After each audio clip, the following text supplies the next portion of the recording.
Imagine you're in the middle of a heated conversation. Voices are raised, tension crackles in the air. Your heart is pounding, your jaws tight.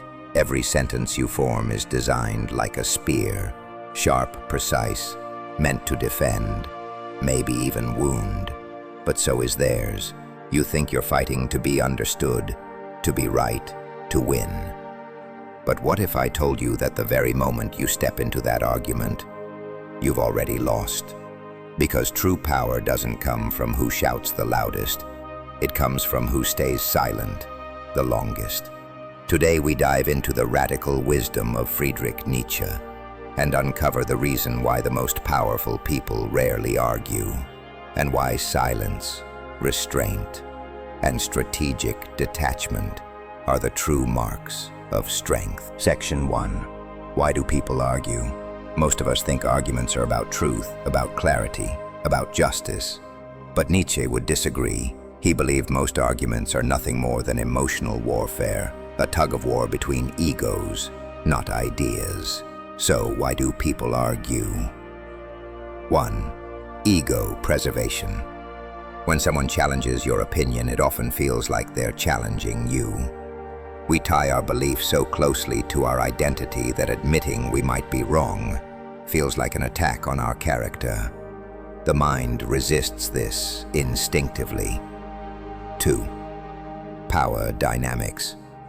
Arguments become less about content and more about dominance.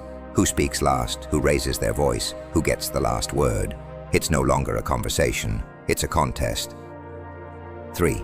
Social validation. Many people argue not to explore truth, but to appear smart, confident, or unshakable in front of others. It's not about learning, it's about looking good. Nietzsche saw these behaviors not as signs of strength, but of insecurity. According to him, if someone can control your emotions, they control you. The moment you feel the need to defend your ego in a conversation, you've handed over your power. Section 2. Will to power and the unreactive mind. Nietzsche's concept of the will to power is often misunderstood. It isn't about domination through force. It's about self-mastery, about imposing your will first on yourself, then on the world. And this is where the Übermensch enters. The Übermensch, the superior individual in Nietzsche's philosophy, doesn't react impulsively. He doesn't feel the need to win petty debates or defend himself from every challenge. He picks his battles with surgical precision. He knows that the person who stays calm and composed controls the emotional temperature of the room. Imagine two leaders in a boardroom. One is pacing, gesturing wildly, interrupting every 5 seconds. The other sits quietly, absorbing everything, speaking once, but with impact. Whose words carry more weight? Who commands more respect? Power, Nietzsche believed, lies in restraint, and silence, when timed well, can flip the entire dynamic of a conversation. Section 3. Silence as strategy. Silence is not weakness. It's a tactical pause. It's tension. It's mystery. It forces others to fill the space, to over-explain, to expose their own uncertainty. And it gives you time to observe, calculate, and decide if speaking is even worth it. The Übermensch does not argue to soothe his ego. He listens, he watches, and when he speaks, he tilts the entire conversation without needing to shout. Let's break this down with 3 historical examples. 1. Socrates, winning through questions. Socrates never attacked people directly. He asked them questions, simple ones. But these questions led them to contradict themselves, unravel their beliefs, and walk straight into intellectual traps. He didn't tell people they were wrong. He let them realize it. And that realization, Nietzsche would say, is far more powerful than any loud proclamation. 2. Steve Jobs, master of controlled conflict. Jobs didn't avoid conflict. He engineered it. But he didn't waste time on ego-driven debates. He let his team speak, vent, argue. Then he calmly introduced a vision so compelling that they aligned naturally. He used silence not to retreat, but to lead. When he finally spoke, people listened, and they followed. 3. Miyamoto Musashi, the warrior of patience. Musashi, the undefeated samurai, understood that the battle began before the first sword was drawn. In one famous duel, he intentionally arrived hours late, letting his opponent stew in anger. When the fight began, his enemy was already lost, blinded by emotion, reckless with rage. Musashi knew, if you control the emotional rhythm of a fight, you control the outcome. 4. Abraham Lincoln, the power of deliberate silence. Lincoln was known for his long pauses before answering questions.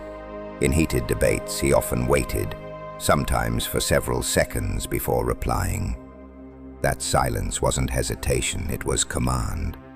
It made people hang on his every word. It gave him time to think, and others time to question. His ability to stay calm under pressure and to answer only when necessary made his words land harder. His silence wasn't absence, it was presence. Section 4. The psychology behind arguments. Modern psychology backs Nietzsche's insights. Cognitive biases.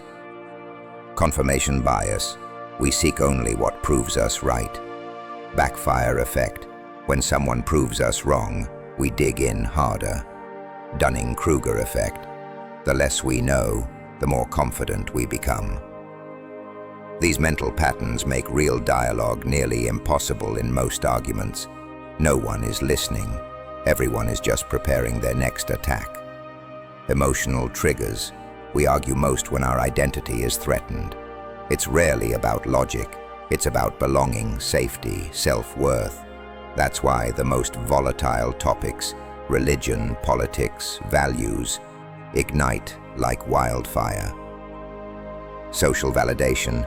People want to be seen as intelligent, righteous, or tough. Arguing becomes performance. The Übermensch sees through this. He doesn't perform. He doesn't need the crowd. Section 5. The art of choosing your battles. In Nietzsche's world, silence was never the same as passivity. To stay silent doesn't mean to withdraw from life, but to rise above the noise. The art lies not in avoidance, but in selection, knowing which battles are worth entering and which are mere distractions in disguise. Not every conflict is deserving of your energy. Some arguments are emotional traps set to drag you down, drain your composure, and tether your intellect to petty provocations. Nietzsche warned against this. Arguing for the sake of ego only surrenders your higher self to the primitive instincts of domination and defense. However, there are moments when conflict becomes a crucible for growth.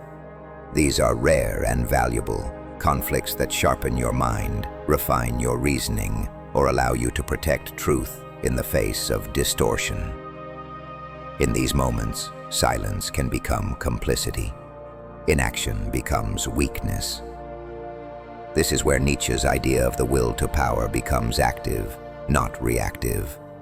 The Übermensch chooses his engagements like a master tactician, never wasting his power on trivial skirmishes. He steps in only when the outcome has deeper significance. Whether it's to protect a principle, to guide a mind toward clarity, or to shift a dynamic toward truth, the decision to speak is measured and impactful. This is the art of discernment, not fleeing from confrontation, but mastering it. Silence then becomes a filter, a way of preserving your energy for moments that truly matter. In that stillness, you cultivate insight. You separate noise from meaning. And when you finally speak, it's with the force of someone who's already won half the battle in their mind. Section 6. Words as currency. Imagine your words are currency, and every sentence you spend diminishes the value of what comes next. Nietzsche understood this deeply. When language is thrown around without intention, it becomes diluted, its impact lost in a sea of noise. In today's world, where opinions are shared in real time and hot takes dominate attention, silence feels foreign. But silence adds value. When someone rarely speaks, their words command attention. Their pauses create tension. Their restraint creates intrigue. This is the psychological principle of scarcity. What is rare becomes precious. Speaking less doesn't mean knowing less. It means you trust your presence more than your persuasion. You don't need to fill the silence because you've already filled the room with presence. This doesn't mean silence forever, it means speech as strategy. Nietzsche's philosophy implies that speech should be the last move, not the first. Observation should precede opinion. Reflection should precede rhetoric. Words spoken after introspection resonate more because they emerge from clarity, not compulsion. Ask yourself, am I speaking because I feel pressured to respond? Or because what I'm about to say genuinely adds value? If you only had a few moments to influence a room, would you spend them proving your ego right, or shifting someone's perception? To Nietzsche, power was never in volume, it was in precision. When you speak with intention, your voice doesn't need to rise, it rises above. Section 7.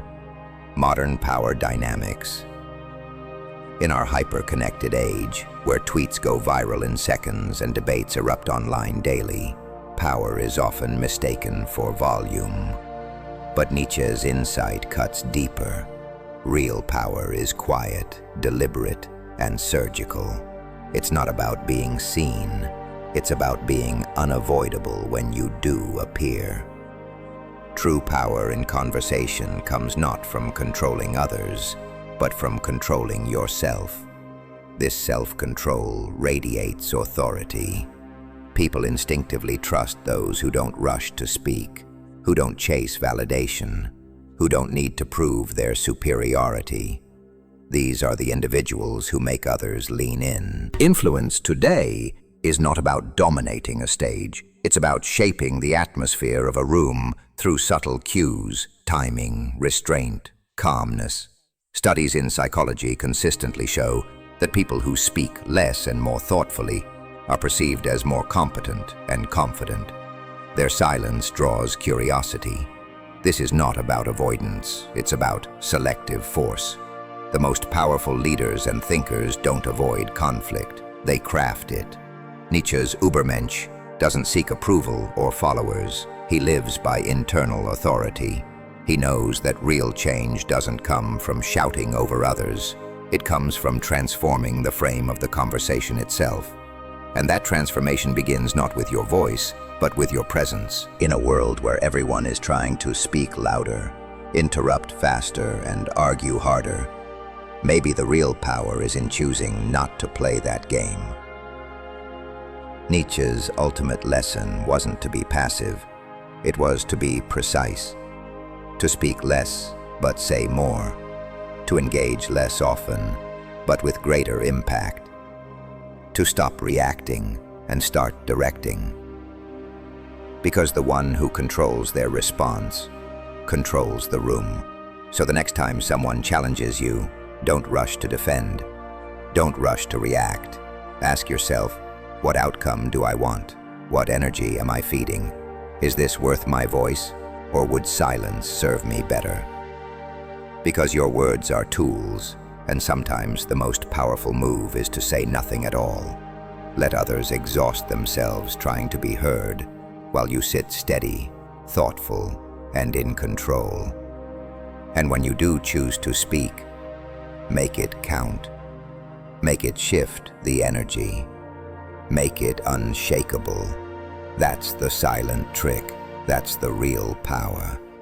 Want more ideas on power, psychology, and philosophy? Subscribe our channel Meta Tuner, hit the bell icon, and stay sharp.